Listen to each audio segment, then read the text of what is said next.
warahmatullahi wabarakatuh. Perkenalkan, saya Wadi Marwati dengan NIM D1B1231146. Pada video ini saya akan memaparkan hasil analisis saya tentang studi kelayakan pada laundry berkah. Mengenai latar belakang, seiring dengan perkembangan zaman dan meningkatnya aktivitas masyarakat, kebutuhan akan jasa laundry semakin meningkat. Kesibukan dalam bekerja, berkuliah, maupun mengurus rumah tangga membuat banyak masyarakat tidak memiliki cukup waktu untuk mencuci dan merawat pakaian sendiri. Kondisi ini menjadi peluang yang sangat baik dalam pengembangan usaha jasa laundry. Selanjutnya, metode analisis kelayakan aspek pemasaran. Yang pertama itu produk atau jasa. Berkah Laundry menawarkan jasa cucian pengeringan, penyetrikaan, dan pengemasan pakaian yang bersih dan rapi. Yang kedua, price atau harga. Harga laundry kiloan di daerah sekitar kampus biasanya sensitif, sehingga penetapan harga yang terjangkau sangat penting. Yang ketiga yaitu place. Lokasi Berkah Laundry di Jalan Ordinunggu, Perdos, Kecamatan Kambung merupakan lokasi yang sangat strategis. Yang ketiga yaitu promotion. Promosi dilakukan melalui media sederhana seperti spanduk, WhatsApp, dan rekomendasi pelanggan. Yang kelima yaitu people. Keberadaan karyawan yang bertugas mencuci, mengeringkan, dan menyetrika menjadi bagian penting dari kualitas layanan. Kedua yaitu aspek teknis dan teknologi. Yang pertama, analisis kelayakan lokasi. Berkah Laundry berlokasi di depan jalan raya dan berada di area yang dekat dengan kos-kosan mahasiswa. Yang kedua yaitu analisis besarnya skala produksi. Dalam satu hari, Berkah Laundry mampu melayani rata-rata 30-50 kg cucian per hari dengan kapasitas mesin cucian sekitar 7-10 kg per mesin dan jumlah mesin banyak 2-3 unit. Selanjutnya, analisis kriteria pemilihan mesin dan teknologi. Mesin yang digunakan umumnya adalah mesin cuci semi-otomatis atau otomatis kapasitas sampai dari 7-10 kg. Selanjutnya itu analisis penentuan lokasi bisnis. Penentuan lokasi bisnis Berkah Laundry dilakukan berdasarkan pertimbangan kedekatan dengan pasar sasaran, tingkat persaingan, dan potensi pertumbuhan usaha. Selanjutnya yaitu analisis penentuan layout. Layout Berkah Laundry dirancang untuk mendukung alur kerja yang efisien mulai dari penerimaan pakaian hingga pakaian siap diambil kembali.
Selanjutnya kita masuk pada aspek keuangan. Yang pertama itu ada analisis sumber dana untuk menjalankan bisnis.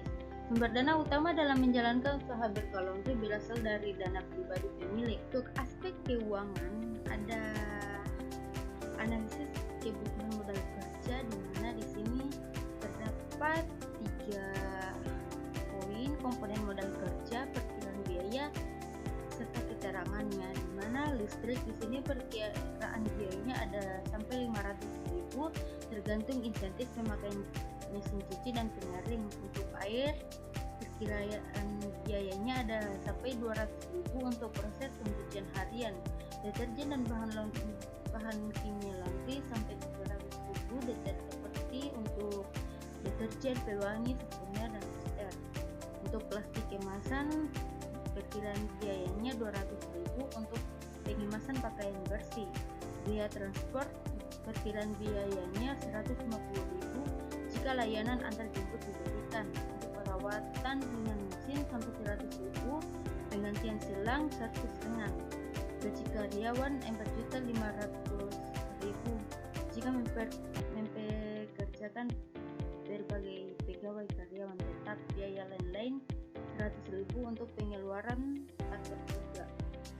Pada aspek keuangan ada proyeksi laba rugi, di mana BK Laundry Indik pendapatan bulanannya sampai 8.100.000 rupiah dan biaya operasionalnya 6.050.000 rupiah.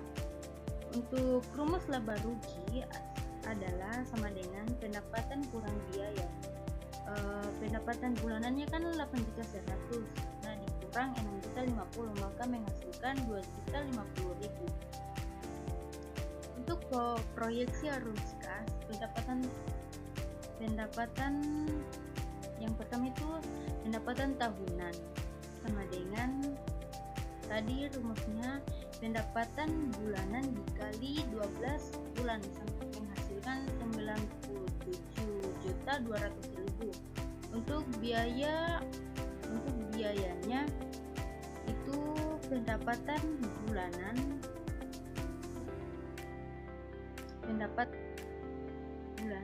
dikali 12 menghasilkan 72.600.000, maka proyeksi tahunan itu rumusnya pendapatan tahunan dikali biaya.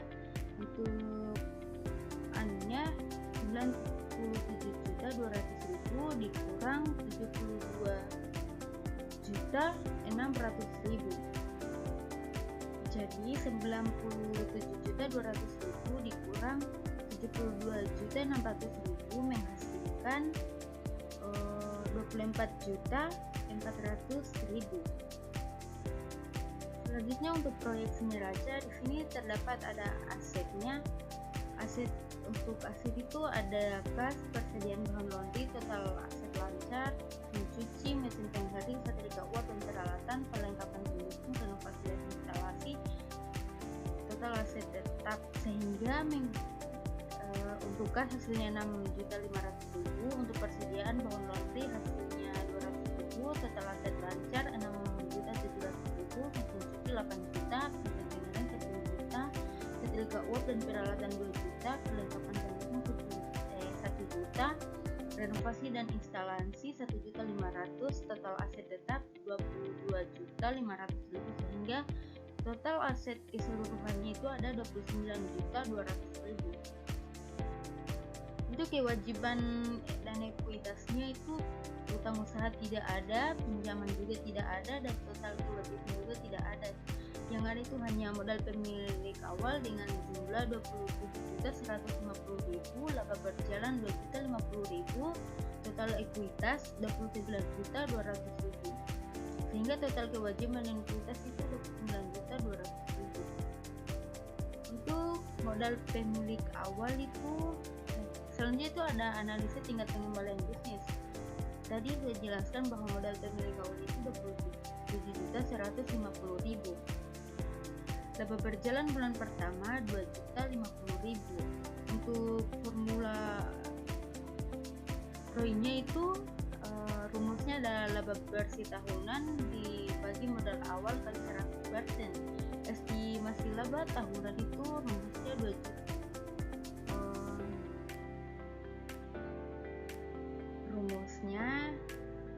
laba berjalan di bulan pertama dikali 12 bulan, jadi menghasilkan 24.600.000. Maka akan diformulasikan di rumus yang laba bersih tahunan per modal awal kali 100% itu menghasilkan 24.600.000 dibagi 27.150.000 kali 100% menghasilkan itu 9,6%. Untuk analisis tingkat pengembalian bisnis pada payback period. Payback period itu rumusnya adalah modal awal bagi laba bersih bulanan. Tadi sudah dijelasin bahwa modal awalnya itu 27.150.000 dibagi 2.050.000 menghasilkan 13,2 bulan. Untuk kesimpulannya, proyek tahunan itu menghasilkan kurang lebih 90% payback period menghasilkan 13 bulan, profit bulanan 2.050.000 rupiah, untuk permodalan 100% modal sendiri, total aset 29.200.000. Secara keseluruhan usaha berkelonti sangat layak dan memberikan tingkat pengembalian yang tinggi. Untuk aspek sosial dan ekonomi, yang pertama itu analisis kondisi lingkungan operasional, analisis dampak positif dan negatif bisnis. Secara keseluruhan, usaha berkelonti memiliki dampak positif yang lebih dominan, terutama dalam membantu mobilitas masyarakat dan menciptakan peluang ekonomi.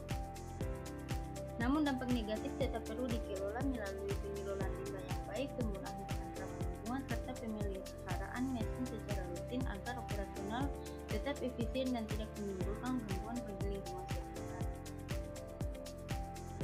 Analisis usaha yang dilakukan untuk meminimalkan dampak negatif bisnis. Untuk mengurangi dampak negatif tersebut, usaha laundry perlu memastikan bahwa air bersih yang dialirkan melalui sistem drainase yang aman, misalnya dengan membuat bak penampung sementara atau filter sederhana untuk menahan residu sabun sebelum masuk ke saluran umum. Untuk kesimpulannya adalah, analisis menunjukkan bahwa usaha ini memberikan keuntungan yang stabil, tingkat pengembalian yang tinggi, serta memiliki peluang